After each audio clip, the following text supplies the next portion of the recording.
झारखंड में राज्य निर्माण की बात जब भी होगी तो उसमें मुंडाओं का नाम सबसे पहले आएगा, क्योंकि मुंडाओं ने ही सबसे पहले झारखंड में राज्य निर्माण की प्रक्रिया शुरू की थी। बाद में फिर कई राजवंश स्थापित हुए। इन राज्यों में नागवंश, रक्सेल वंश, सिंह वंश, रामगढ़ राज्य का प्रमुख स्थान है।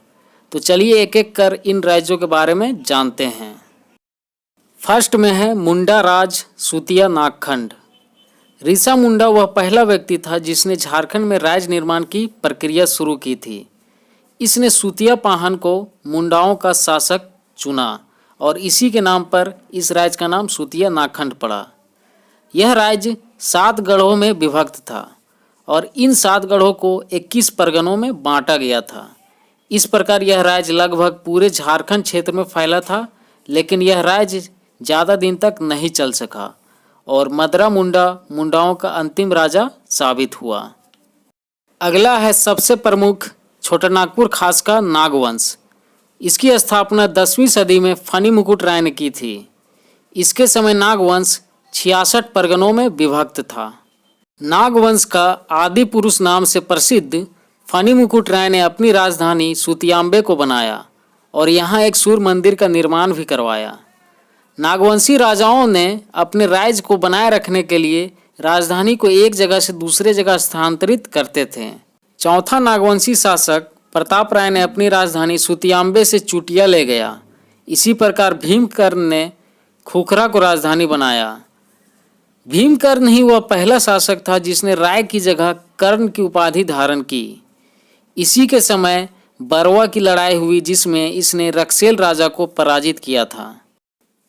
इसके बाद प्रमुख शासक में शिवदास कर्ण का नाम आता है, जिसने गुमला में हापा मुनि मंदिर का स्थापना किया था। इसके बाद कई राजा बने और राजधानी भी बदली, लेकिन उदयनाथ सहदेव के समय बना रातूगढ़ नागवंश का अंतिम राजधानी साबित हुआ। नेक्स्ट है पलामू का रक्सेल वंश। रक्सेलों के बारे में कहा जाता है कि ये खुद को राजपूत मानते थे और इनकी 2 शाखाएं थी, एक देवगन और दूसरा कुंडेलवा। लेकिन चेरों ने रक्सेलों को पराजित करके चेरो वंश की स्थापना की थी। चेरो वंश की स्थापना 16वीं सदी में भागवत राय ने की थी। इस प्रकार रक्सेल वंश के बाद पलामू में चेरो वंश की स्थापना हुई। अगला है सिंहभूम का सिंह वंश। सिंह वंश के पारिवारिक ऐतिहासिक ग्रंथ वंश प्रभा लेखन के अनुसार पता चलता है कि यह वंश 2 शाखाओं में स्थापित हुआ था, जिसमें पहली शाखा की स्थापना 8वीं सदी में काशीनाथ सिंह ने की थी, जबकि दूसरी शाखा की स्थापना 13वीं सदी में दर्प नारायण सिंह ने की थी। इस वंश के शासक काशी राम सिंह ने पोरहाट को राजधानी बनाई थी। अगला राजवंश है मानभूम का मानवंश। हजारीबाग के दूध पानी शिलालेख और धनबाद के गोविंदपुर शिलालेख में इस राजवंश के बारे में पता चलता है। प्रसिद्ध भूमि स्वराज आंदोलन इसी राजवंश के शासनकाल में हुआ था। मान राजाओं ने सबर जनजाति पर, विशेषकर महिलाओं पर घोर अत्याचार किया था, जिसके कारण सबर जनजाति मानभूम क्षेत्र छोड़कर पंचेत क्षेत्र को अपना आश्रय स्थल बना लिए थे। अगला है रामगढ़ राज्य, जिसकी स्थापना 1368 ईस्वी में बागदेव सिंह ने की थी। बागदेव सिंह नागवंशी शासकों के दरबार में थे और नागवंशी शासकों से मतभेद होने पर उन्होंने इस राज्य की स्थापना की थी। इस राज्य के शासकों ने राज्य को अस्थायित्व प्रदान करने के लिए समय समय पर राजधानी को हस्तांतरित किया था। इस प्रकार रामगढ़ राज्य की पहली राजधानी सिसिया थी। उसके बाद हेमंत सिंह के समय बादम को राजधानी बनाया गया। फिर दलेल सिंह के समय रामगढ़ राजधानी बना। इसके बाद तेज सिंह के समय इचाक को राजधानी बनाया गया और सबसे लास्ट में ब्रह्मदेव नारायण ने पद्मा को राजधानी बनाया। इस प्रकार रामगढ़ राज्य की पहली राजधानी सिसिया बनी और अंतिम राजधानी पद्मा बनी। नेक्स्ट है पंचेत राज्य। पंचेत राज्य को मानभूम का सर्वाधिक शक्तिशाली राज्य माना जाता था। इस राज्य का राज चिन्ह कपिला गाय का पूंछ था, जिसके कारण इस राज्य के राजाओं को गोमुखी राजा भी कहा जाता था। अगला है खरगडीहा राज्य, जिसकी स्थापना 15वीं सदी में हंसराज देव ने किया था। हंसराज देव दक्षिण भारत से आया था, जो बंदावत जाति के शासक को पराजित कर हजारीबाग क्षेत्र में अपना अधिकार कर लिया था। अगला है ढालभूम का ढाल वंश, जो पूर्वी सिंहभूम के ढालभूम क्षेत्र में स्थापित था। ढाल वंश के शासनकाल में नरबली प्रथा का प्रचलन था। मध्यकालीन झारखंड के इतिहास को समझने के लिए मध्यकालीन भारतीय इतिहास यानी मेडिएवल हिस्ट्री पर एक नज़र डालना जरूरी हो जाता है, क्योंकि झारखंड के इतिहास को हम भारतीय इतिहास से अलग नहीं रख सकते हैं।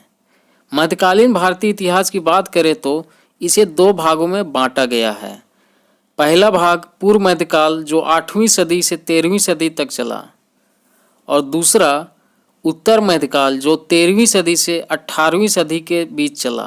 पूर्व मध्यकाल में झारखंड के इतिहास के उतने अधिक तथ्य नहीं हैं, लेकिन कुछ प्रमाण हैं, जैसे नागवंशी शासक द्वारा निर्मित गुमला का महामाया मंदिर, गुमला का ही टांगीनाथ मंदिर तथा रजरप्पा का अष्टभुजी छिन्नमस्तिका शक्तिपीठ, ये सब पूर्व मध्यकाल की पुष्टि करते हैं। उत्तर मध्यकाल की बात करें तो इसमें दो बड़े साम्राज्य का अभ्युदय हुआ था, जिसमें पहला दिल्ली सल्तनत, जो 1206 ईस्वी से 1526 ईस्वी तक चला था, और दूसरा मुगल काल, जो 1526 ईस्वी से 1707 ईस्वी तक चला था। सल्तनत काल में झारखंड में छिटपुट बाहरी आक्रमण हुए, जैसे पश्चिम बंगाल के बीरभूम के राजा द्वारा सिंहभूम पर आक्रमण, दिल्ली के सुल्तान मुहम्मद बिन तुगलक के सेनापति मलिक बयां द्वारा हजारीबाग पर आक्रमण, तथा उड़ीसा के शासक कपिलेंद्र गजपति द्वारा संथाल परगना पर आक्रमण हुए थे, लेकिन इन सब का कोई प्रभाव नहीं पड़ा। दिल्ली सल्तनत का गुलाम वंश का शासक कुतुबुद्दीन ऐबक का सेनापति बख्तियार खिलजी झारखंड के रास्ते से ही गुजरकर बंगाल के सेन वंशी शासक लक्ष्मण सेन की राजधानी नादिया पर आक्रमण किया था। दिल्ली सल्तनत का ही तुगलक वंश का शासक फिरोज तुगलक ने वर्चस्व की लड़ाई में बंगाल के शमसुद्दीन इलियास शाह को पराजित किया था और हजारीबाग के सतगावा क्षेत्र में एक बहुत बड़े इलाके को जीत लिया था और सतगावा को ही इस विजित क्षेत्र का राजधानी भी बनाया। इसी प्रकार उड़ीसा का गजपति वंश का संस्थापक कपिलेंद्र गजपति ने झारखंड के कुछ भागों पर कब्जा कर अपना शासन स्थापित किया था।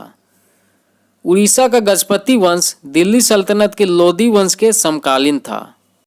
उड़ीसा का ही एक राजा जयसिंह देव ने 13वीं सदी में स्वयं को झारखंड का शासक घोषित किया था।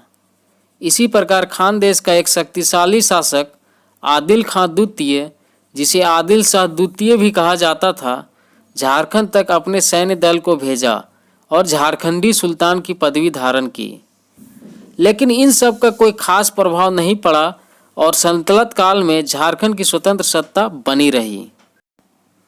इसके बाद मुगल साम्राज्य आया, जिसकी स्थापना 1526 ईस्वी में बाबर ने दिल्ली सल्तनत के अंतिम सुल्तान इब्राहिम लोदी को पानीपत के प्रथम युद्ध में हराकर की थी। मुगल वंश के शासकों पर एक नज़र डालें तो सबसे पहला शासक बाबर था, जिसने मुगल वंश की स्थापना की थी। इसके बाद हुमायूं शासक बना। हुमायूं के बाद अकबर शासक बना, जो मुगल साम्राज्य का सबसे प्रसिद्ध शासक था। अकबर के बाद जहांगीर शासक बना।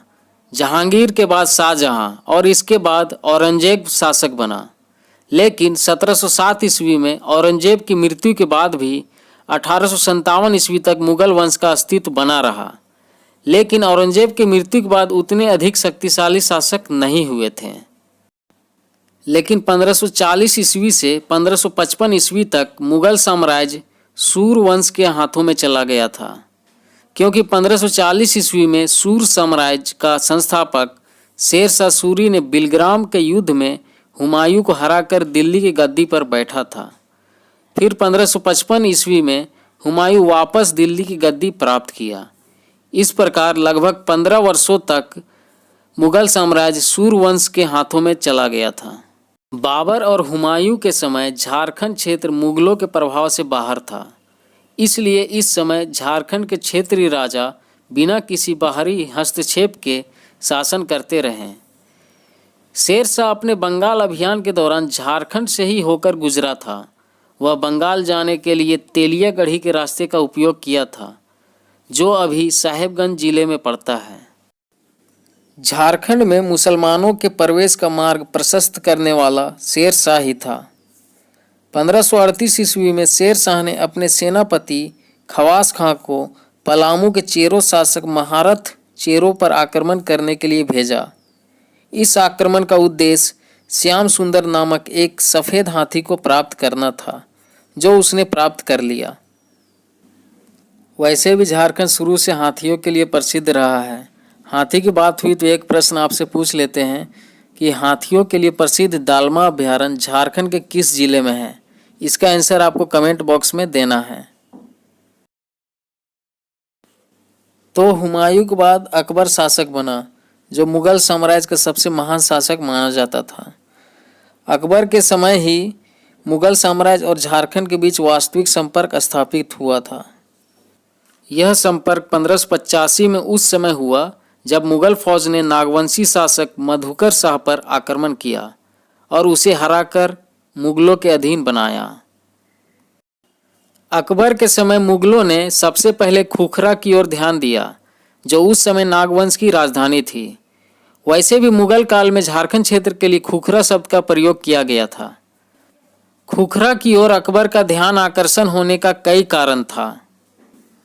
जैसे अकबर जानता था कि उसके पिता हुमायूं के विरुद्ध शेर शाह ने तथा स्वयं उसके विरुद्ध अफगानों ने इस क्षेत्र का बखूबी उपयोग किया था, इसलिए इस क्षेत्र पर नियंत्रण स्थापित करना आवश्यक था। इसी प्रकार अकबर विस्तारवादी था और वह खुखरा को अपने साम्राज्य में मिलाना चाहता था।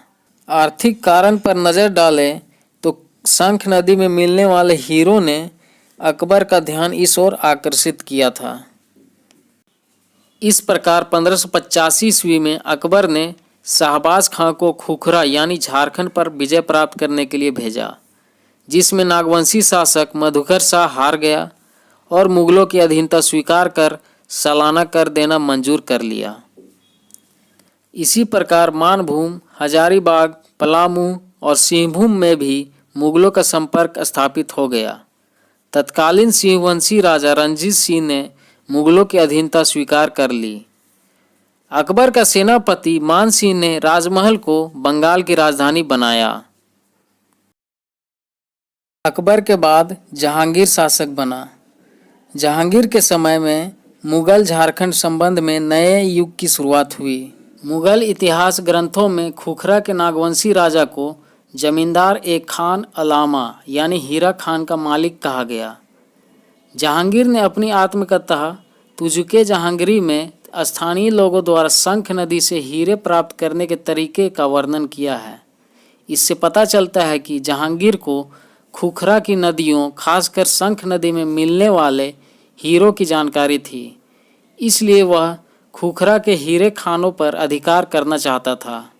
खुखरा का नया नागवंशी शासक दुर्जन साल, जो मधुकर शाह का उत्तराधिकारी था, इसने गद्दी पर बैठते ही मुगलों की अधीनता को ठुकरा दिया और उन्हें सालाना कर देना भी बंद कर दिया।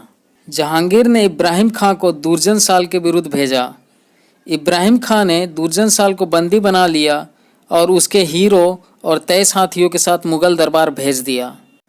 मुगल बादशाह जहांगीर ने दुर्जन साल को बंदी बनाकर ग्वालियर के किले में भेज दिया, जहां वह 12 वर्षों तक कैद रहा।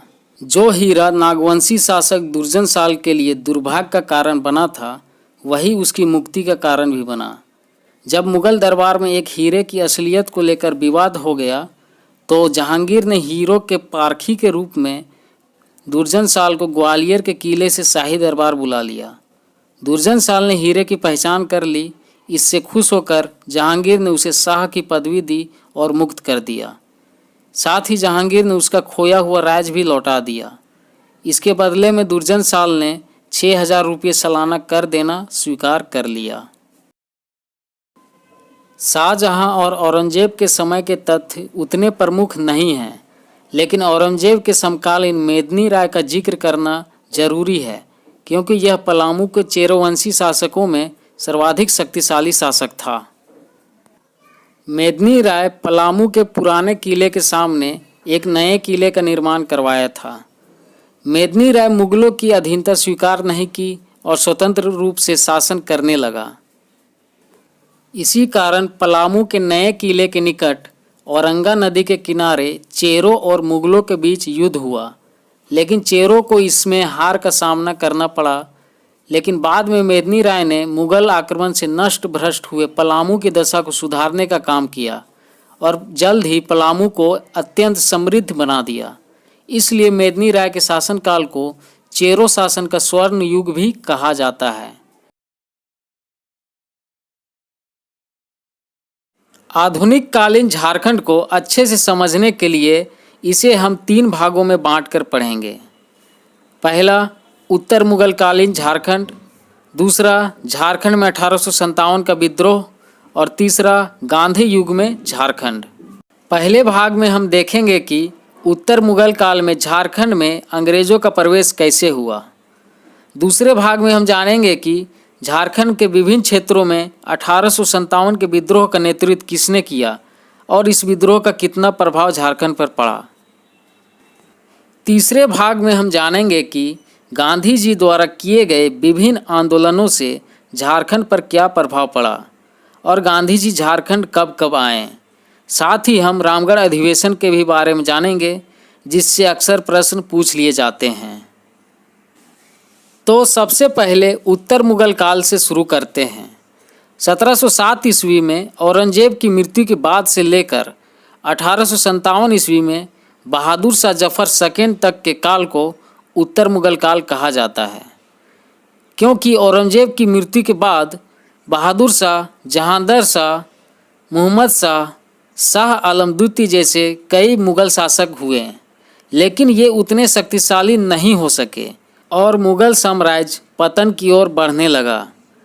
अंतिम मुगल बादशाह बहादुर शाह जफर सेकेंड द्वारा 1857 की क्रांति में भाग लेने के कारण अंग्रेज़ों ने इसे बंदी बना लिया और वर्तमान म्यांमार के रंगून भेज दिया। इस प्रकार मुगल साम्राज्य का पूरी तरह से पतन हो गया। तो उत्तर मुगल काल में मुगल बादशाहों और उनके सूबेदारों की झारखंड में पकड़ कमज़ोर पड़ गई थी। इसी युग में झारखंड के लिए एक नया खतरा मराठों के रूप में आया, लेकिन यह खतरा बड़ा रूप लेता उससे पहले ही अंग्रेज हावी हो गए थे। इधर झारखंड के क्षेत्रीय राजवंशों की शक्ति इतनी कमज़ोर पड़ गई कि ईस्ट इंडिया कंपनी ने आसानी से इस क्षेत्र को कब्जे में ले लिया। 12 अगस्त 1765 को मुगल बादशाह शाह आलम द्वितीय से ब्रिटिश ईस्ट इंडिया कंपनी को बंगाल, बिहार और उड़ीसा की दीवानी यानी राजस्व प्रशासन मिली। इस समय झारखंड बिहार का ही भाग था। ये इम्पोर्टेंट फैक्ट्स है, इसे याद रखना है। अब आगे देखते हैं झारखंड में अंग्रेज़ों का प्रवेश। अंग्रेज़ों का झारखंड में प्रवेश सिंहभूम की ओर से 1767 ईस्वी में शुरू हुआ था। इस समय सिंहभूम क्षेत्र में प्रमुख राज्य ढाल राजाओं का ढालभूम, सिंह राजाओं का पोरहाट तथा हो लोगों का कोल्हान था। अंग्रेज़ों का झारखंड में प्रवेश होने की प्रक्रिया पूरी होने में लगभग 7 दशक का समय लग गया था, क्योंकि सिंहभूम के कोल्हान क्षेत्र में कंपनी की सत्ता पूरी तरह से 1837 ईस्वी में स्थापित हुई थी। ब्रिटिश ईस्ट इंडिया कंपनी ने अपने अथक प्रयास से सिंहभूम क्षेत्र के अधिकांश भागों पर अपना नियंत्रण स्थापित कर लिया था, लेकिन उसी क्षेत्र के सरायकेला और खरसावां पर सीधा नियंत्रण स्थापित नहीं कर सका। उस समय ब्रिटिश भारत में 560 से अधिक देसी रियासतें थीं।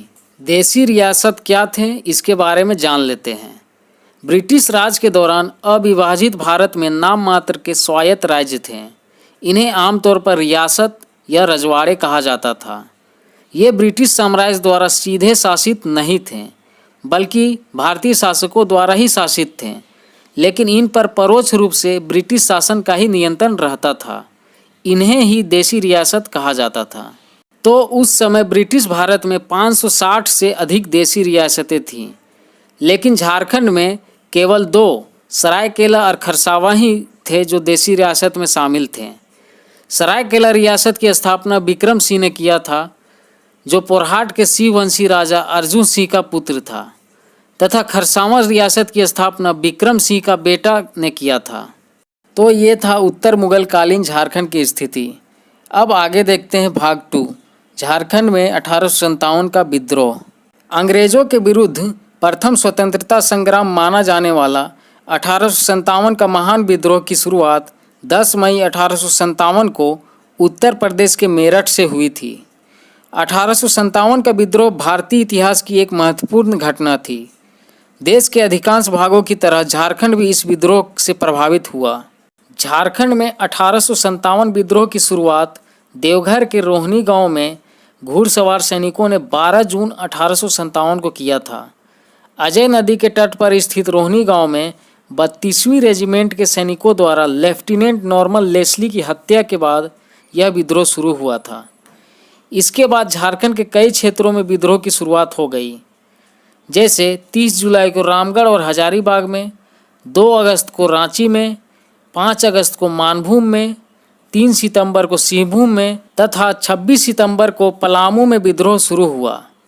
विद्रोह के समय रामगढ़ बटालियन का मुख्यालय रांची में था। झारखंड में 1857 के विद्रोह के मुख्य प्रेरक ठाकुर विश्वनाथ सहदेव थे, जिन्होंने मुक्त वाहिनी सेना की स्थापना की थी। गणपत राय और शेख भिखारी इस सेना के प्रमुख सैनिक थे। मुक्त वाहिनी सेना को बाबू कुंवर सिंह का मार्गदर्शन प्राप्त था, जो बिहार में 1857 के विद्रोह का नेतृत्व कर रहे थे। विद्रोह के समय अंग्रेजी फौजों को रोकने के लिए रामगढ़ के चुट्टू पालू घाटी मार्ग को शेख भिखारी ने ही अवरुद्ध किया था। बाद में 8 जनवरी 1858 को शेख भिखारी और उमराव सिंह को फांसी दे दी गई। सिंहभूम क्षेत्र में विद्रोह का नेतृत्व राजा अर्जुन सिंह कर रहे थे। सैनिक जयमंगल पांडे के निर्देशन में डोरंडा में विद्रोह हुआ। 2 अक्टूबर 1857 को ब्रिटिश सेनापति मेजर इंग्लिश के विरुद्ध विद्रोह के नायक जयमंगल पांडे और नादिर अली खां ने चतरा में ऐतिहासिक युद्ध किया। बाद में 4 अक्टूबर 1857 को चतरा में जयमंगल पांडे और नादिर अली को फांसी दी गई। चतरा युद्ध के ही 2 विद्रोही नेता ठाकुर विश्वनाथ सहदेव और पांडे गणपत राय ने लोहरदग्गा के जंगलों में छिपकर अंग्रेजों के खिलाफ छापामार युद्ध किया था। 16 अप्रैल 1858 को विश्वनाथ सहदेव को और 21 अप्रैल 1858 को गणपत राय को रांची में फांसी दी गई। पलामू क्षेत्र में विद्रोह का नेतृत्व नीलांबर पीताम्बर ने किया था। 28 मार्च 1859 को नीलांबर पीताम्बर को पलामू के लेस्लीगंज में फांसी दी गई। इस प्रकार हम देख सकते हैं कि झारखंड में 1857 के विद्रोह की व्यापकता सभी जगह एक जैसी नहीं थी। संथाल परगना और हजारीबाग में यह सिपाही विद्रोह था, लेकिन रांची, मानभूम, पलामू क्षेत्र में यह जन विद्रोह का रूप धारण कर लिया। झारखंड के विभिन्न क्षेत्रों के विद्रोह में सिंहभूम का विद्रोह का स्वरूप सबसे अधिक उग्र था। कुल मिलाकर झारखंड का विद्रोह जन विद्रोह था, जिसमें जमींदार से लेकर रैयत तक, आदिवासी से लेकर गैर आदिवासी तक सभी ने भाग लिया। सबका एक ही उद्देश्य था, यूरोपियनों द्वारा किए जा रहे शोषण को समाप्त करना, ब्रिटिश शासन के सभी चिन्हों को मिटाना और अंग्रेज समर्थकों का अंत करना। हालांकि 1857 का विद्रोह अपने तत्कालीन लक्ष्य को पाने में विफल रहा था, लेकिन इसका दूरगामी प्रभाव जरूर पड़ा। यह राष्ट्रभक्तों के लिए प्रेरणा स्रोत बना और इसने राष्ट्र चेतना के उदय और विकास में महत्वपूर्ण भूमिका निभाई। तो ये था झारखंड में 1857 विद्रोह का स्वरूप। अब हम आगे देखेंगे भाग 3 में गांधी युग।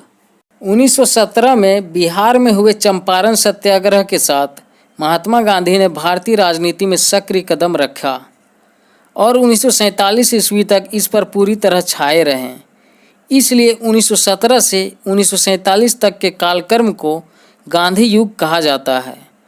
तो गांधी युग में झारखंड पर क्या प्रभाव पड़ा, इस पर नज़र डालेंगे। महात्मा गांधी अंग्रेज़ों के खिलाफ कई आंदोलन किए। इस दौरान वो कई बार झारखंड आए थे, लेकिन गांधी जी पहली बार जून 1917 में श्याम कृष्ण सहाय के निमंत्रण पर झारखंड आए थे। इनके साथ इनकी पत्नी कस्तूरबा गांधी भी थी। 1917 में चंपारण सत्याग्रह के दौरान गांधी जी रांची आए थे और यहीं पर चंपारण सत्याग्रह की रूपरेखा तैयार किए थे। ब्रिटिश सरकार ने होम रूल आंदोलन के सिलसिले में मौलाना अबुल कलाम आज़ाद को नज़रबंद का आदेश दिया था। इसलिए मौलाना आज़ाद को कलकत्ता से रांची लाकर 1916 से 1919 ईस्वी तक नज़रबंद किया गया था। मौलाना अबुल कलाम आज़ाद रांची में अंजुमन इस्लामिया और मदरसा इस्लामिया की स्थापना में महत्वपूर्ण भूमिका निभाए थे। ब्रिटिश सरकार के अन्याय जैसे 1919 में रॉलेट एक्ट और जलियांवाला बाग हत्याकांड के विरुद्ध सरकार के साथ असहयोग पर आधारित 1920 से 1922 के दौरान गांधी जी ने असहयोग आंदोलन चलाए। गांधी जी के कहने पर झारखंड के लोग असहयोग आंदोलन में कूद पड़े। 1920 से 21 ईस्वी में गांधी जी खुद झारखंड आए और रांची में भीमराज बंशीधर मोदी धर्मशाला में ठहरे।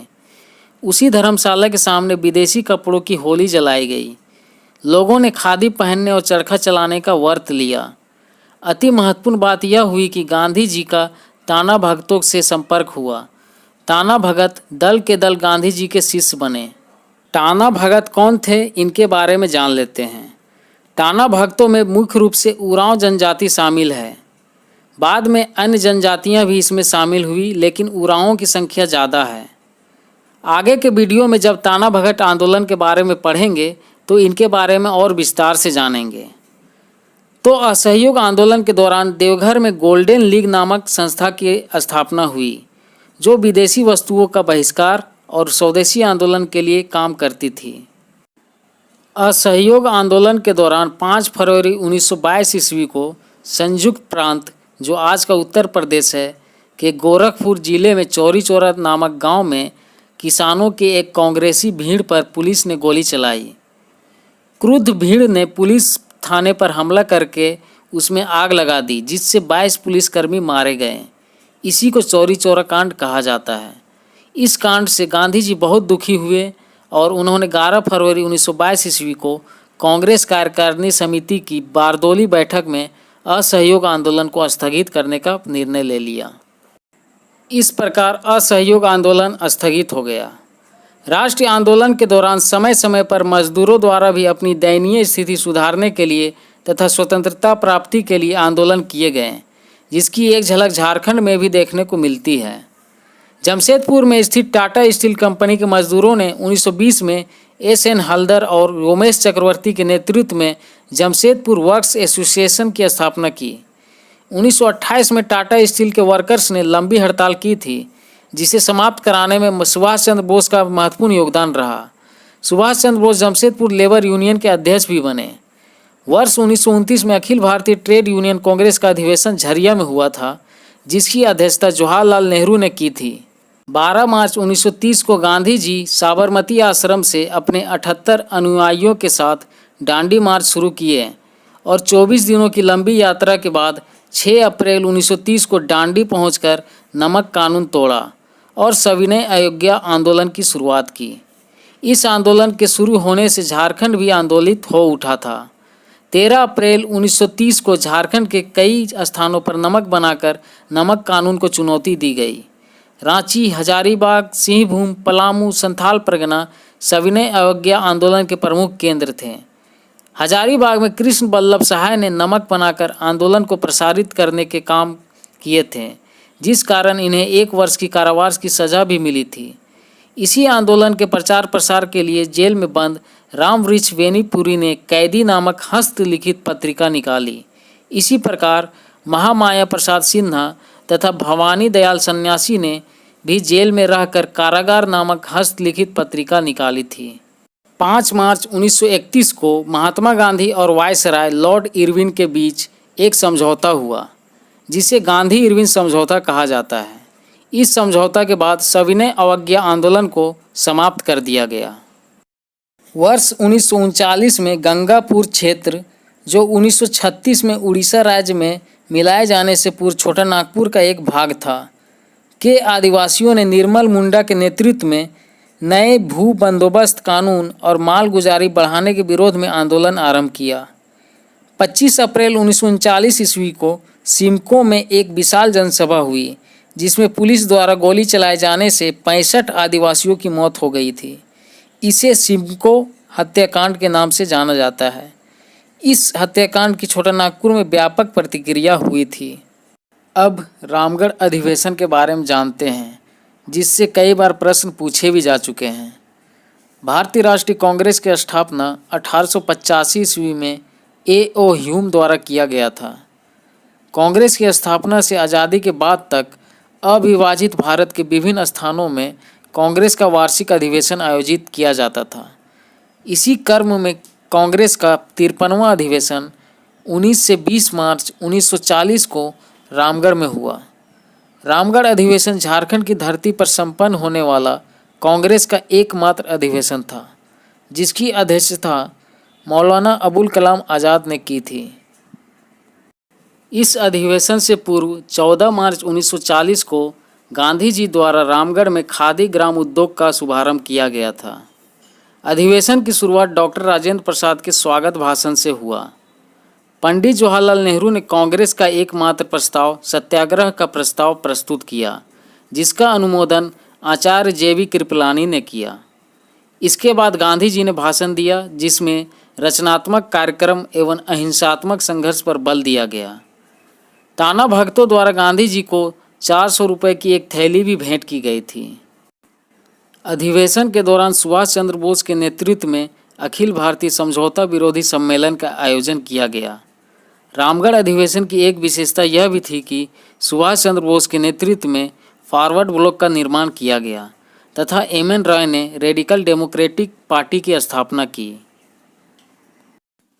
रामगढ़ अधिवेशन में पूर्ण स्वराज की प्राप्ति का लक्ष्य बतलाया गया तथा वयस्क मताधिकार के आधार पर चुनी हुई संविधान सभा द्वारा देश का संविधान बनाने पर बल दिया गया। साथ ही देश की जनता से अपील की गई कि वह गांधी जी के नेतृत्व में भावी संघर्ष के लिए तैयार रहे। इस प्रकार कांग्रेस का रामगढ़ अधिवेशन संपन्न हुआ। अब आगे देखते हैं क्विट इंडिया मूवमेंट यानी भारत छोड़ो आंदोलन। भारत छोड़ो आंदोलन की शुरुआत 9 अगस्त 1942 को हुई थी। इसी आंदोलन में गांधी जी ने करो या मरो का नारा दिया था। आंदोलन के शुरू होते ही ब्रिटिश सरकार का दमन चक्र भी शुरू हो गया था। गांधी जी और अन्य कई नेता गिरफ्तार कर लिए गए। नेताओं की अनुपस्थिति में इस आंदोलन ने जन विद्रोह का रूप ले लिया। शासन का विरोध करते हुए लोगों ने जुलूस निकाले, सभाएं की और हड़तालों का आयोजन किया। भारतीयों के द्वारा स्वतंत्रता प्राप्ति का यह अंतिम बड़ा प्रयास था।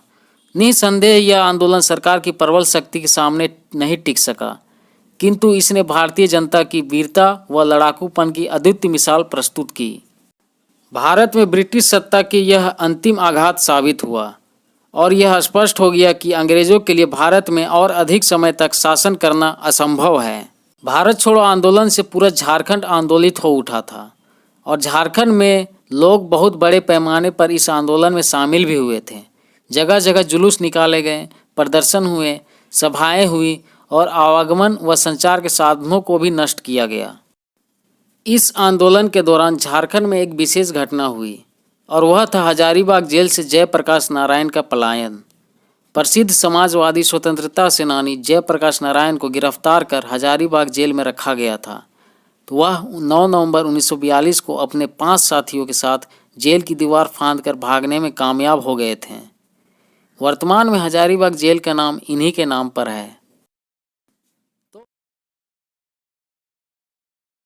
अंग्रेजों के खिलाफ विद्रोह की बात करें तो झारखंड के विभिन्न वर्गों द्वारा अंग्रेजों के खिलाफ विद्रोह किया गया था, लेकिन झारखंड एक आदिवासी बाहुल्य राज्य है और यहाँ आदिवासियों की एक बड़ी संख्या है। इसलिए आदिवासी विद्रोह, जिसे हम जनजातीय विद्रोह भी कहते हैं, का अपना एक महत्वपूर्ण स्थान है। लेकिन जनजातीय विद्रोह को जानने से पहले हम इसके कारण को जानेंगे कि क्यों आदिवासियों ने अंग्रेजों के खिलाफ विद्रोह किए। कारण को हम 4 प्रमुख भागों में बांटकर देखेंगे, जिसमें है पहला है राजनीतिक कारण। राजनीतिक कारण में भी कई ऐसे कारण हैं जिसकी वजह से आदिवासियों ने विद्रोह किया। जैसे कि पहला है अंग्रेजों द्वारा आदिवासियों की आंतरिक स्वायत्तता यानी कि स्वशासित समाज और उनके प्रदेशों पर अधिकार स्थापित करना, जो इससे पहले किसी शासक द्वारा नहीं किया गया था। दूसरा है आदिवासियों के मुखियाओं पर नियंत्रण स्थापित करने का प्रयास करना। तीसरा है कि ब्रिटिश प्रांतों के लिए जो कानून बनाए गए थे उसे आदिवासी प्रदेशों में भी लागू किया गया था। इससे आदिवासियों में काफ़ी रोष फैला था। अगला कारण यह है कि झारखंड के अनेक राजाओं और जमींदारों को उनके प्रभाव क्षेत्र से हटा दिया गया था, जिससे राजाओं और जमींदारों में बड़ा असंतोष फैला, जिससे इन्होंने आदिवासियों को अंग्रेजों के विरुद्ध भड़काना शुरू कर दिया था। साथ ही अधीनस्थ कर्मचारियों द्वारा शोषण किया जाना भी राजनीतिक कारणों में से एक था। अगला प्रमुख कारण है आर्थिक कारण।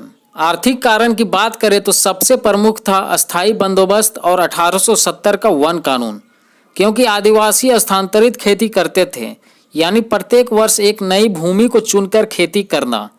लेकिन लॉर्ड कॉर्नवालिस के समय बना अस्थायी बंदोबस्त लागू होने से अब आदिवासियों को जमीन के एक ही टुकड़े पर खेती करना पड़ रहा था और इनसे लगान भी लिया जाने लगा, जिससे ये जमींदारों के चंगुल में फंस गए थे।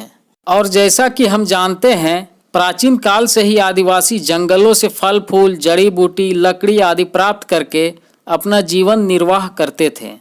लेकिन वन कानून के बनने से अब ये पहले की तरह जंगलों से फल फूल, जड़ी बूटी, लकड़ी आदि नहीं ला सकते थे। इससे ये अपने जीवन निर्वाह के सबसे प्रमुख साधन से वंचित हो गए थे। साथ ही इनको जमींदारों, ठेकेदारों, साहूकारों, व्यापारियों द्वारा शोषण भी किया जाने लगा। इससे आदिवासी तंग आकर अंग्रेजों के खिलाफ विद्रोह करने को मजबूर हो गए थे। तीसरा प्रमुख कारण है सामाजिक कारण। इसमें यह था कि जब विलियम बेंटिक के समय ब्रिटिश सरकार ने जनजातियों की सामाजिक कुरीतियों को दूर करने के लिए कई कानून बनाए, तो इन कानूनों को लागू करने पर जनजातियों ने कड़ा विरोध किया, क्योंकि अब तक आदिवासी अपने मामले खुद तय करते आए थे और अपनी जनजातीय परंपरा के अनुसार अपराधी को दंड देते थे। लेकिन अंग्रेजों ने उनके इन अधिकारों को छीनने का प्रयास किया। सामाजिक कारण में एक यह भी था कि दीकुओं और आदिवासियों में सामाजिक अलगाव देखने को मिला। यहाँ दीकू का मतलब गैर झारखंडियों से है, क्योंकि आदिवासी गैर झारखंडियों को दीकू बोलते थे, यानी कि परेशान करने वाले। तो दीकू आदिवासियों को अपने से हीन समझते थे और उनसे दूरी बनाए रखते थे। इस सामाजिक अलगाव का भी काफ़ी दुष्प्रभाव पड़ा था। अब अगला है चौथा और लास्ट प्रमुख कारण, धार्मिक कारण। धार्मिक कारण में देखें तो ईसाई धर्म प्रचारकों ने विपत्तियों के समय आदिवासियों की बड़ी सेवा की तथा उनमें शिक्षा का प्रसार किया। लेकिन साथ ही ईसाई धर्म के प्रचार प्रसार के लिए उन्होंने जनजातियों की संस्कृति पर प्रहार भी किया। वे प्रायः उनकी पारंपरिक विश्वास प्रणालियों के विरुद्ध बोलते और काम करते थे। इससे आदिवासियों में असंतोष पनपा और उन्होंने विदेशी ढंग के ईसाईयत थोपने के प्रति विरोध किया। तो ये चार प्रमुख कारण थे जिसकी वजह से आदिवासियों ने अंग्रेजों के खिलाफ समय समय पर कई विद्रोह किए, जिन्हें हम आदिवासी विद्रोह या जनजाति विद्रोह के नाम से जानते हैं। तो चलिए देखते हैं आदिवासियों ने अंग्रेजों के खिलाफ सबसे पहले कौन सा विद्रोह किया। पिछले वीडियो में हमने जाना था कि झारखंड में अंग्रेजों का प्रवेश सबसे पहले सिंहभूम क्षेत्र से हुआ था, तो उनके खिलाफ प्रथम विद्रोह भी इसी क्षेत्र से हुआ। इस विद्रोह का नाम था ढाल विद्रोह। यह 1767 ईस्वी से 1777 ईस्वी तक चला था, यानी कि 10 साल तक चला। अंग्रेजों ने सिंहभूम की दीवानी यानी राजस्व प्रशासन प्राप्त की तो इस क्षेत्र को अपने अधिकार में ले लिया और जगन्नाथ ढाल को हटाकर नीमू ढाल को ढालभूम का राजा बना दिया। इसलिए यहाँ के लोगों ने जगन्नाथ ढाल के नेतृत्व में विद्रोह कर दिया। इसी विद्रोह को ढाल विद्रोह कहा जाता है। विद्रोह का दमन करने के लिए कंपनी ने लेफ्टिनेंट रुक और चार्ल्स मॉर्गन को भेजा था। यहाँ कंपनी का मतलब ईस्ट इंडिया कंपनी से है। तो 1777 में जब कंपनी शासन ने जगन्नाथ ढाल को राजा स्वीकार किया, तब जाकर यह विद्रोह समाप्त हुआ था। ढाल विद्रोह झारखंड का प्रथम जनजातीय विद्रोह था। अब अगला है चुआर विद्रोह, जो 1769 से 1805 ईस्वी तक चला था। अंग्रेज अधिकारी जंगल महाल के भूमिजों को चुआर कहते थे, इसलिए इनके विद्रोह को चुआर विद्रोह कहा गया। जंगल महल मानभूम क्षेत्र में शामिल था, जो वर्तमान में धनबाद का क्षेत्र है।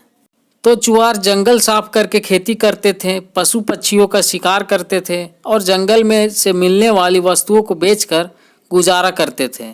उनमें से अधिकांश स्थानीय जमींदारों के यहाँ पाइक यानी कि सिपाही का काम करते थे। इन्हें वेतन के बदले जमीन दी जाती थी, जो पाइकान जमीन कहलाती थी। चुआर विद्रोह लगान में वृद्धि, जमीन की नीलामी, और अन्य कई आर्थिक मुद्दों को लेकर किया गया था। इस विद्रोह के प्रमुख नेताओं में रघुनाथ महतो, श्याम गंजम, जगन्नाथ पातर, दुर्जन सिंह, मोहन सिंह आदि नेताओं का नाम शामिल है। इस विद्रोह के दौरान रघुनाथ महतो द्वारा दिया गया नारा था, अपना गांव अपना राज, दूर भगाओ विदेशी राज। ब्रिटिश सरकार ने समझ लिया था कि पाइकों, किसानों और जमींदारों को कुछ सुविधाएं जैसे कि पाइकों को उनकी ज़मीन को लौटाना, राजस्व बाकी पड़ जाने पर जमींदारों की ज़मीन की नीलामी पर रोक लगाना, जमींदारों और घटवालों के पुलिस अधिकारों की पुनर्स्थापना करना आदि जैसे सुविधाओं को दिए बगैर इलाके में शांति संभव नहीं हो सकता है। तो फिर ब्रिटिश सरकार द्वारा इन सब सुविधाओं को दिए जाने के बाद ही चुआर विद्रोह समाप्त हुआ था। अब अगला है चेरो विद्रोह। चेरो विद्रोह 1770 ईस्वी से लेकर 1819 ईस्वी के बीच अलग अलग समय में अलग अलग व्यक्तियों के नेतृत्व में हुआ था। सबसे पहले यह विद्रोह 1770-71 में हुआ था, जब पलामू के चेरो शासक चित्रजीत राय और उसका दीवान जयनाथ सिंह अंग्रेजों के विरुद्ध विद्रोह किया था। इसमें अंग्रेज पलामू की राजगद्दी के दावेदार माने जाने वाले गोपाल राय की ओर से लड़ रहे थे। इसे ही चेरो विद्रोह कहा गया। लेकिन यह पलामू की राजगद्दी पर कब्जा करने की लड़ाई थी। इसमें अंग्रेज कैप्टन जैकब कैमक चेरो विद्रोहियों को हराने और पलामू किला पर कब्जा करने में सफल हुआ था। इसके बाद गोपाल राय को पलामू का राजा घोषित किया गया। अगला चेरो विद्रोह 1800 से 1802 के दौरान भूखन सिंह के नेतृत्व में हुआ था। भूखन सिंह का नाम कहीं कहीं भूषण सिंह भी मिलता है, इसमें आपको कंफ्यूज नहीं होना है। तो चेरो जनजाति के लोगों से अधिक कर वसूले जाने के कारण यह विद्रोह हुआ था। इस समय कर्नल जोन्स विद्रोह को दबाने का काम किया था और भूखन सिंह को जब 1802 में फांसी दी गई, उसके बाद यह विद्रोह समाप्त हो गया था। 1817 में फिर एक बार जन विद्रोह के रूप में चेरो विद्रोह हुआ था। इस विद्रोह को चैनपुर के सामंत राम बख्श सिंह और रंका के शिव प्रसाद सिंह ने नेतृत्व प्रदान किया था। अंग्रेजों ने रफसेज के नेतृत्व में इस विद्रोह को दबाने के लिए कुछ जागीरदारों और विद्रोही नेताओं को बंदी बना लिया, लेकिन विद्रोह थम नहीं रहा था। इसलिए मजबूर होकर 1819 में ईस्ट इंडिया कंपनी को पलामू को अपने सीधे शासन में लेना पड़ा। तब जाकर यह चेरो विद्रोह पूरी तरह से समाप्त हुआ था। अगला विद्रोह है भोगता विद्रोह। भोगता विद्रोह 1770-71 में हुए चेरो विद्रोह जो हम लोग पहले देख चुके हैं, उसी का पूरक घटना माना जाता है, क्योंकि यह विद्रोह 1771 में ही हुआ था और इस विद्रोह का नेतृत्व चेरो राजा चित्रजीत राय का दीवान जयनाथ सिंह ने ही किया था, जो चेरो विद्रोह भी किया था। जयनाथ सिंह एक भोगता सरदार था, इसलिए इस विद्रोह का नाम भोगता विद्रोह पड़ा।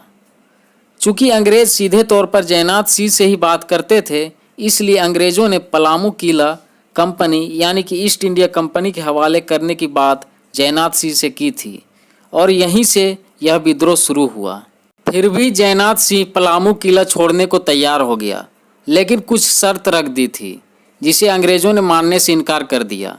इसके बाद लड़ाई छिड़ गई और भोगता और चेरो दोनों ने मिलकर अंग्रेजों का मुकाबला किया, किंतु भोगता सरदार जयनाथ सिंह पराजित हो गया और अंग्रेजों ने गोपाल राय को पलामू का राजा घोषित कर दिया, जो हम पहले ही चेरो विद्रोह में देख चुके हैं। इस प्रकार यह भोगता विद्रोह समाप्त हो गया। अब अगला विद्रोह है घटवाल विद्रोह। यह विद्रोह 1772-73 में हुआ था। पहाड़ियों के घाटों यानी कि रास्तों से महसूल वसूलने वालों को घटवाल कहा जाता था। तो 1772 ईस्वी में अंग्रेजों के विरुद्ध हजारीबाग, खासकर रामगढ़ राज्य के घटवालों द्वारा किए गए विद्रोह को ही घटवाल विद्रोह कहा जाता है। यह विद्रोह अपने राजा के प्रति किए गए अंग्रेजों के दुर्व्यवहार का विरोध था। रामगढ़ नरेश मुकुंद सिंह के राज्य पर जब उसके एक संबंधी तेज सिंह ने अपना अधिकार जताया तो अंग्रेजों ने तेज सिंह का समर्थन कर दिया। मुकुंद सिंह पर अंग्रेज कैप्टन जैकब कैमक और तेज सिंह ने एक साथ हमला बोल दिया, लेकिन बंदी बनाए जाने के डर से मुकुंद सिंह भाग गया। चूँकि घटवाल मुकुंद सिंह के वफादार रैयत थे, इसलिए उन्होंने विद्रोह कर दिया। घटवालों का संगठन देखकर युद्ध की स्थिति उत्पन्न हो गई थी, लेकिन अंग्रेजों द्वारा समझाने पर वे शांत हो गए। घटवालों और रैयतों को जब यह लगा कि मुकुंद सिंह अब किसी भी कीमत पर फिर से राजा नहीं बन सकता है, तो वे भी उसका साथ छोड़ दिए। इस प्रकार यह विरोध बिना किसी कोई विस्फोट स्थिति उत्पन्न किए ही समाप्त हो गया। अब अगला विद्रोह है पहाड़िया विद्रोह। पहाड़िया विद्रोह 1772 से 1782 के दौरान अलग अलग कारणों को लेकर अलग अलग समय में संथाल परगना के पहाड़िया जनजातियों द्वारा किया गया था, इसलिए इस विद्रोह का नाम पहाड़िया विद्रोह पड़ा। पहाड़िया जनजाति में माल पहाड़िया और सौरिया पहाड़िया आते हैं। ये दोनों आदिम जनजाति की श्रेणी में भी आते हैं। तो चलिए देखते हैं पहाड़िया विद्रोह कब कब हुआ था। 1772 ईस्वी में यह विद्रोह तब शुरू हुआ था जब पहाड़िया जनजाति के प्रधान की हत्या मनसबदारों ने कर दी थी, जबकि पहाड़िया जनजाति के लोग राजमहल क्षेत्र में मनसबदारों के ही अधीन थे और मनसबदारों से उनके अच्छे संबंध भी थे। 1778 में फिर से यह आंदोलन जगन्नाथ देव के नेतृत्व में शुरू हुआ था, लेकिन इसका कारण अलग था।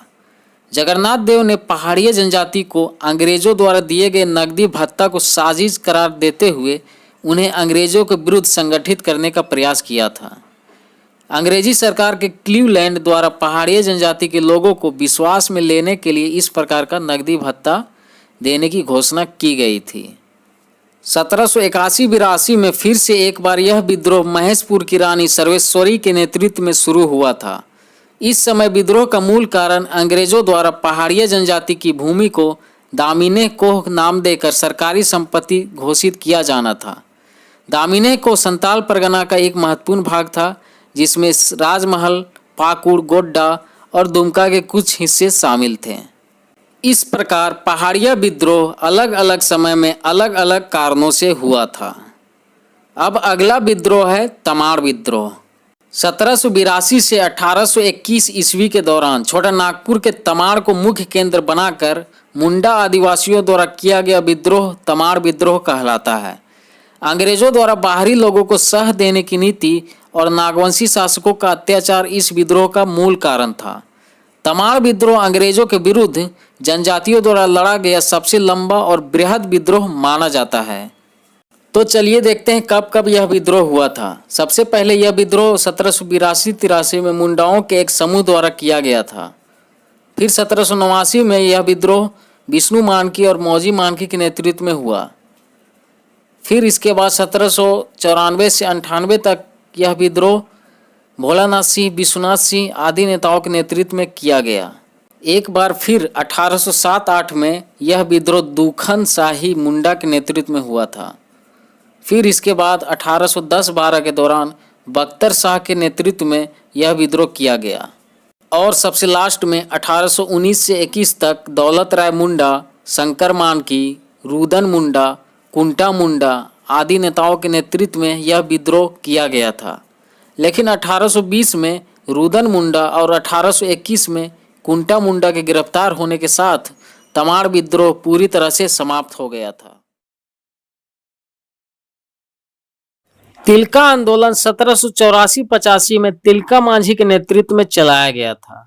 ये प्रश्न कई बार पूछा जा चुका है कि तिलका आंदोलन कब हुआ था, तो इसे आपको याद रखना है 1784-85 में। तिलका मांझी का जन्म 11 फरवरी 1750 को बिहार के सुल्तानगंज के तिलकपुर नामक गांव में एक संथाल परिवार में हुआ था। तिलका मांझी को जाबरा पहाड़िया कहा जाता था। यह भी बहुत इंपॉर्टेंट प्रश्न है। यह भी कई बार पूछा जा चुका है कि जाबरा पहाड़िया किस स्वतंत्रता सेनानी को कहा जाता है, तो इसका सही आंसर होगा तिलका मांझी। तिलका मांझी भागलपुर के पास वनचरीजोर नामक स्थान से अंग्रेजों का विरोध शुरू किए थे। यह आंदोलन अपनी जमीन पर अधिकार प्राप्त करने के लिए इन्होंने की थी। साथ ही पहाड़िया समुदाय को अधिक सुविधा देकर फूट डालने वाली नीति के विरोध में यह आंदोलन किया गया था। यह नीति क्या था, इसके बारे में भी थोड़ा सा जान लेते हैं। 18वीं सदी के अंतिम वर्षों में राजमहल क्षेत्र में संथालों का प्रवेश हुआ। आपको बता दें, राजमहल साहेबगंज क्षेत्र में आता है। तो संथाल आदिवासियों के राजमहल प्रवेश का पहाड़िया समुदाय के लोगों ने काफी विरोध किया था। दोनों के बीच लड़ाइयां भी हुई, लेकिन बाद में फिर संथाल इस क्षेत्र में बस गए। संथाल पहाड़ों में रहते थे और जब ईस्ट इंडिया कंपनी की नावें गंगा नदी से होकर गुजरती थी, तब वे पहाड़ों से उतरकर उन्हें लूटते थे। यहाँ पर एक बात और आपको ध्यान में रखना है कि साहेबगंज ही झारखंड का एकमात्र ऐसा जिला है जिससे होकर गंगा नदी बहती है। 1778 ईस्वी में क्लीवलैंड को राजमहल क्षेत्र का पुलिस अधीक्षक नियुक्त किया गया था। उसने फूट डालने की नीति अपनाई और नियुक्ति के कुछ ही महीनों के भीतर 47 पहाड़िया सरदारों को अपना समर्थक बना लिया और जौराह नामक व्यक्ति को इसका प्रमुख बना दिया। पहाड़िया सरदारों को कुछ सुविधाएं भी दी गई और अंग्रेज उनसे कोई कर नहीं लेते थे। इस बात का विरोध संथाल समुदाय के एक वीर सरदार ने किया जिसका नाम तिलका मांझी था।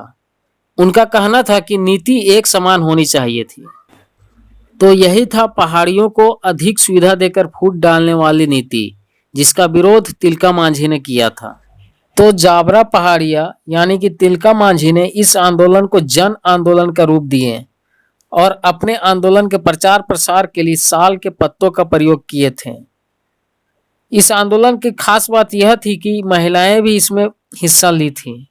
1784 ईस्वी में अपने अनुयायियों के साथ तिलका ने भागलपुर पर आक्रमण कर दिया और 13 जनवरी 1784 को अंग्रेज अधिकारी क्लीवलैंड को तीर से मारकर हत्या कर दी। ये प्रश्न कई बार एग्जाम में आ चुका है, इसलिए यह बहुत ही इंपॉर्टेंट प्रश्न है कि तिलका मांझी ने किस अंग्रेज अधिकारी को तीर से मारकर हत्या कर दी थी। तो इसका सही आंसर होगा क्लीवलैंड। इसे आपको याद रखना है। क्लीवलैंड की हत्या के बाद अब तिलका मांझी के विरुद्ध अंग्रेजों ने आयरकूट को भेजा था।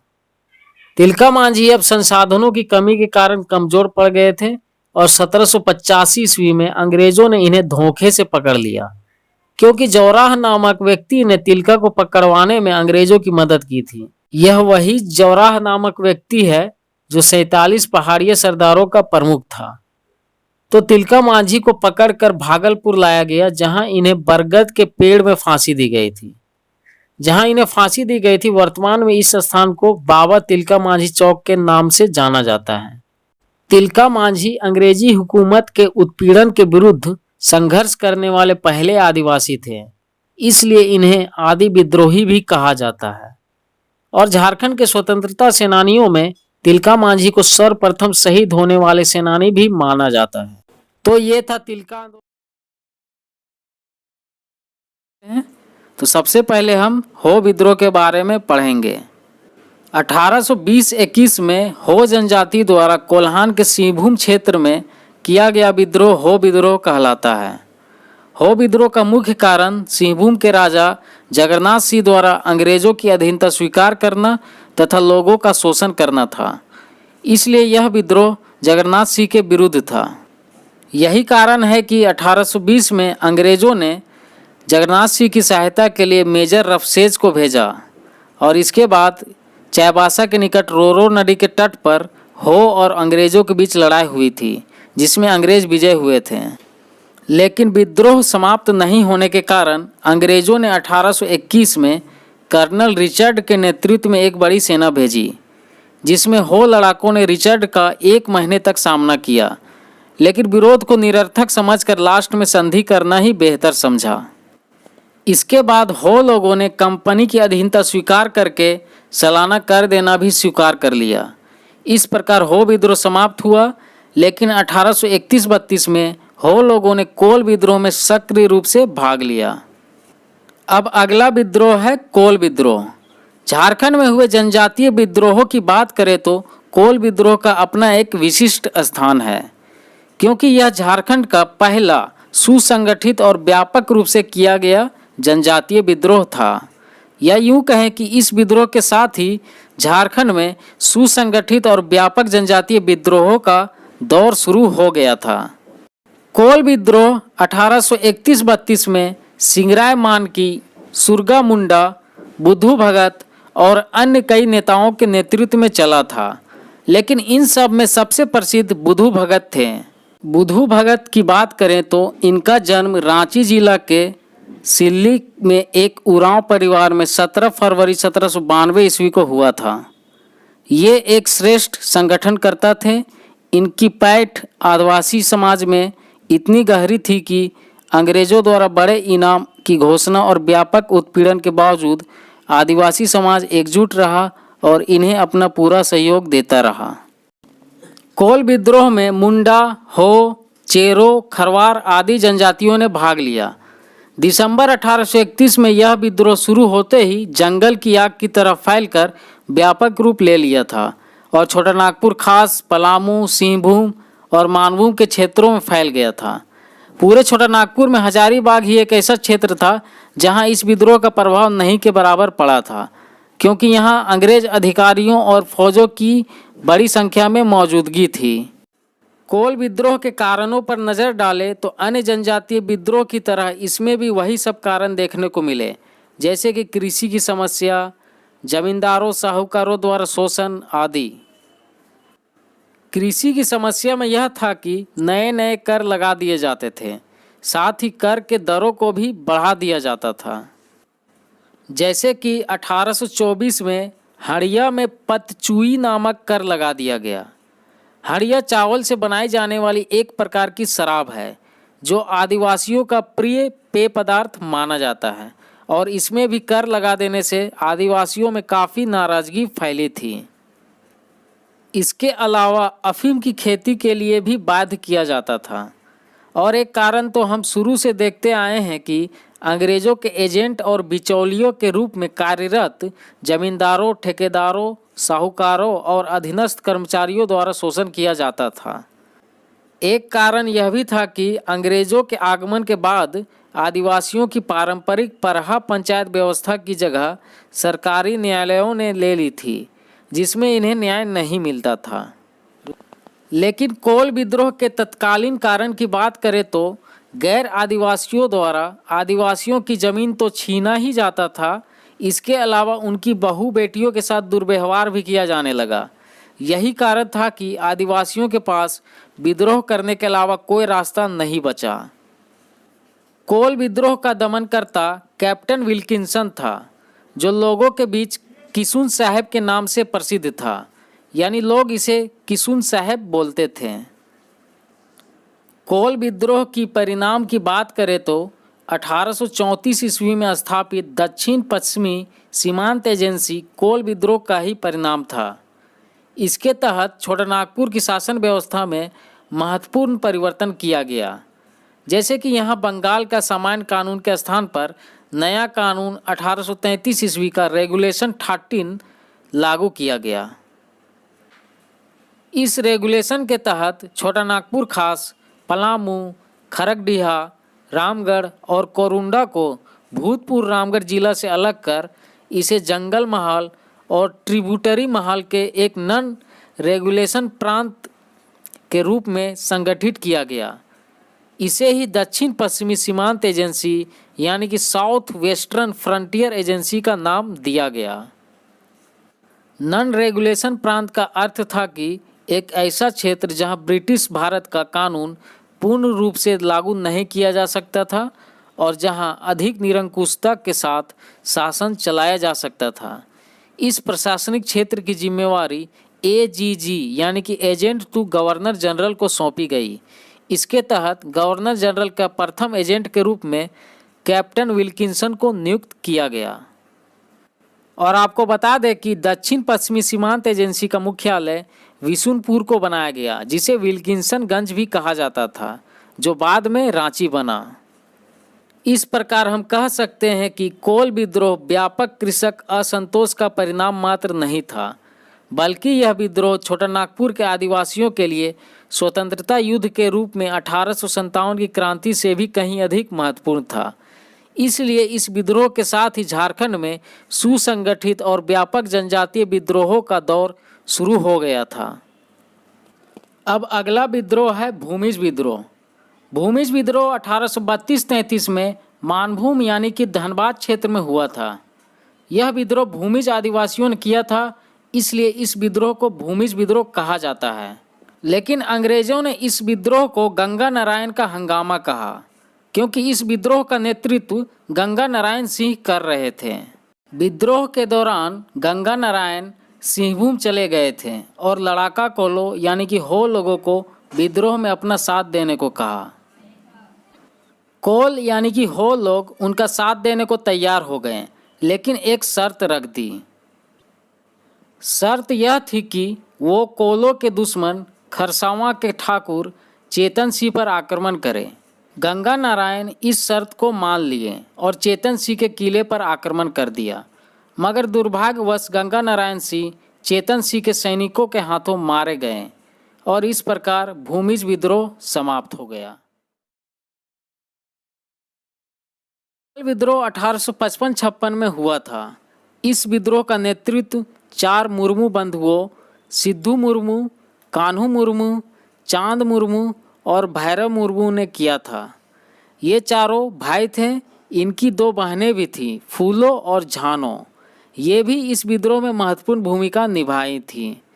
लेकिन इन सभी भाई बहनों में सबसे प्रसिद्ध सिद्धू और कान्हू ही हुए। इन 6 भाई बहनों के पिता चुन्नू मांझी भोगनाडीह गांव के निवासी थे।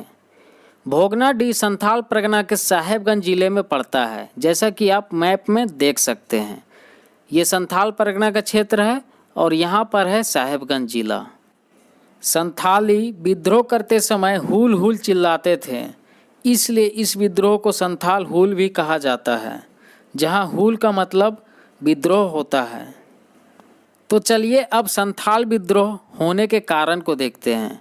संथाल विद्रोह के कारण की बात करें तो अन्य जनजातीय विद्रोह की तरह जमींदारों और महाजनों का शोषण ही इस विद्रोह के शुरुआती कारण थे। इस कारण को थोड़ा विस्तार से समझते हैं। संथाल लोग जो थे हजारीबाग और मानभूम से राजमहल पहाड़ियों के इलाके में आकर बस गए थे और धीरे धीरे दामिने कोह का क्षेत्र संथाल बाहुल क्षेत्र बन गया था। दामिने कोह का मतलब होता है पर्वत का दामन, यानी कि आंचल, अर्थात पहाड़ों की नीचे की भूमि। तो दामिने कोह संथाल परगना का एक महत्वपूर्ण भाग है, जिसमें राजमहल, गोड्डा, पाकुड़, दुमका आदि के क्षेत्र आते हैं। राजमहल साहेबगंज जिले का क्षेत्र है। तो संथाल इस क्षेत्र में आकर बस गए थे और अपने भरण पोषण के लिए जंगलों को काटकर कृषि योग्य भूमि बनाई और खेती करने लगे। लेकिन जमींदारों ने इन भूमियों पर स्वामित्व का दावा करके लगान लेने लगे और लगान के दर को भी कई गुना तक बढ़ा दिया, जिससे तंग आकर संथालों ने विद्रोह का रास्ता अपना लिया। दूसरा कारण यह था कि मालगुजारी नगद देने के कारण संथालों को महाजनों से ऋण लेना पड़ता था, जिस पर महाजन बहुत ही अधिक भारी भरकम ब्याज लेते थे और जो ऋण को नहीं चुका पाते थे उनके मवेशी, खेत खलियान पर ये सूदखोर महाजन कब्जा कर लेते थे। यहाँ पर यह कहा जा सकता है कि सूदखोर महाजनों द्वारा ऋण का जाल तैयार कर दिया गया था, जिसमें संथाल फंसते चले गए। संथालों को जमींदारों और महाजनों के खिलाफ पुलिस और न्यायालय से भी कोई मदद नहीं मिली थी। यही कारण था कि संथालों को विद्रोह करने के अलावा कोई रास्ता नहीं बचा। लेकिन तत्कालीन कारण की बात करें तो ब्रिटिश सरकार द्वारा भागलपुर से वर्धमान के बीच रेल लाइन बिछाने के काम में संथालों से बेगारी करवाना था। बेगारी का मतलब होता है किसी को बिना मजदूरी दिए जबरदस्ती काम करवाना। ब्रिटिश सरकार के भागलपुर वर्धमान रेल परियोजना के तहत रेल बिछाने के काम में संथालों को बड़ी संख्या में बेगार करने के लिए मजबूर किया गया और जिन लोगों ने ऐसा करने से इनकार कर दिया उन पर अत्याचार किया गया और उन्हें कोड़ों से पीटा गया। इन्हीं सब कारणों की वजह से संथालों ने विद्रोह कर दिया। अब विद्रोह के शुरुआत और प्रसार को देखते हैं। 30 जून 1855 को भोगनाडीह में 400 गांवों के करीब 6000 संथाल एकजुट हुए थे और एक सभा का आयोजन करके एक स्वर में हुल करने का निर्णय लिया, यानी कि विद्रोह करने का निर्णय लिया। यही कारण है कि इनकी याद में प्रत्येक वर्ष 30 जून को हुल दिवस मनाया जाता है। इस सभा में सिद्धू को राजा, कान्हू को मंत्री, चांद को प्रशासक और भैरव को सेनापति चुना गया। सिद्धू कान्हू ने घोषणा की, ठाकुर जी ने उन्हें निर्देश दिया है कि आज़ादी के लिए अब हथियार उठा लो। विद्रोह के दौरान सिद्धू ने करो या मरो और अंग्रेजों हमारी माटी छोड़ो का नारा दिया। जनजातीय विद्रोहों में संथालों का यह सबसे सशक्त विद्रोह था। सिद्धू कान्हू के नेतृत्व में करीब 60,000 संथाल एकत्र हो गए। एक महीने में ही इस विद्रोह ने भयंकर रूप धारण कर लिया और भागलपुर से वर्धमान के विस्तृत क्षेत्र में फैल गया। बड़हैत विद्रोही नेताओं का मुख्य केंद्र था। यहीं से वे सारे विद्रोह का संचालन करते थे। विद्रोहियों ने जमींदारों महाजनों पर हमला करना शुरू कर दिया। उन्होंने महाजनों के मकानों को कचहरियों के उन दस्तावेजों के साथ जला दिए जो उनकी गुलामी के प्रतीक थे। पुलिस स्टेशन, रेलवे स्टेशन और डाक ढोने वाली गाड़ियों को जला दिया गया। लगभग उन सभी चीज़ों पर हमला किया गया जो दीकू यानी कि गैर आदिवासी और उपनिवेशवादी सत्ता के शोषण के माध्यम थे। लेकिन विद्रोह से निपटने के लिए ब्रिटिश सरकार ने सेना का सहारा लिया और मेजर बरो के नेतृत्व में सेना की कई टुकड़ियां भेजी, लेकिन विद्रोहियों ने इन्हें करारी मात दे दी। लेकिन दिसंबर 1855 में सिद्धू पकड़े गए और उन्हें फांसी दे दी गई। इसके बाद चांद और भैरव बढ़ैत में अंग्रेजों की गोली के शिकार हो गए। अंत में कान्हू फरवरी 1856 में पकड़े गए और भोगनाडीह में इन्हें फांसी दे दी गई। ब्रिटिश सरकार ने भारी दमन के साथ विद्रोह को कुचल दिया। विद्रोह के दमन का मुख्य श्रेय कैप्टन अलेक्जेंडर को दिया गया। लेकिन भले ही विद्रोह का दमन कर दिया गया, पर इसके कई परिणाम निकल कर आए, जैसे कि भ्रष्ट कर्मचारियों, महाजनों और जमींदारों के मन में डर बैठ गया और कुछ दिनों के लिए ही सही, लेकिन वे शोषण करना छोड़ दिए।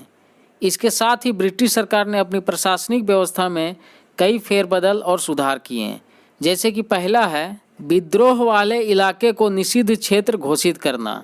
इसमें यह था कि बाहरी लोगों का घुसपैठ रोकने के लिए सरकार ने विद्रोह वाले इलाके को निषिद्ध क्षेत्र यानी कि नॉन रेगुलेटिंग एरिया घोषित कर दिया। इस क्षेत्र के अंदर यूरोपीय मिशनरियों को छोड़कर दूसरों का प्रवेश निषिद्ध था। दूसरा है विभिन्न अधिनियम यानी कि एक्ट पारित करना। एलिस एडम्स की रिपोर्ट पर आधारित 1855 के एक्ट 37 के अनुसार दामिने कोह का नाम बदलकर संथाल परगना कर दिया गया। 1857 के एक्ट 10 के तहत संथाल परगना की नई सीमाएं निर्धारित की गईं और दुमका, देवघर, गोड्डा और राजमहल ये 4 उप जिले बनाए गए। 1860 में संथाल परगना काश्तकारी अधिनियम पारित करके यहाँ की जमीन पर संथाल समेत अन्य स्थानीय लोगों के अधिकार को पुनः बहाल कर दिया गया और प्रशासन की ओर से उन्हें सुरक्षा भी प्रदान की गई। तीसरा है नया पुलिस कानून लागू करना। भागलपुर के कमिश्नर जॉर्ज यूल की सहायता से नया पुलिस कानून बनाया गया, जिसे यूल नियम 1856 कहा गया। इस नियम के तहत पारंपरिक ग्राम प्रधान व्यवस्था को लागू कर आम सहमति के आधार पर ग्राम प्रमुख को पुलिस की शक्तियां प्रदान की गईं। इस प्रकार नए नियमों के कारण शासक और स्थानीय लोगों में सीधा संपर्क स्थापित हुआ। विद्रोह के स्वरूप की बात करें तो यह एक सुसंगठित विद्रोह था। कार्ल मार्क्स ने इसे भारत की प्रथम जन क्रांति माना है। संथाल विद्रोह की खास बात यह रही कि महिलाओं ने भी सक्रिय भागीदारी निभाई, जिसमें फूलों और झानों का नाम उल्लेखनीय है। तो संथाल विद्रोह अंग्रेज शासकों के खिलाफ और ब्रिटिश शासन के आधार स्तंभ माने जाने वाले जमींदारों और महाजनों के खिलाफ एक व्यापक जनजातीय विद्रोह था। संथाल इन सब को समाप्त करके स्वाधीन और सुखी संथाल राज्य की स्थापना करना चाहते थे।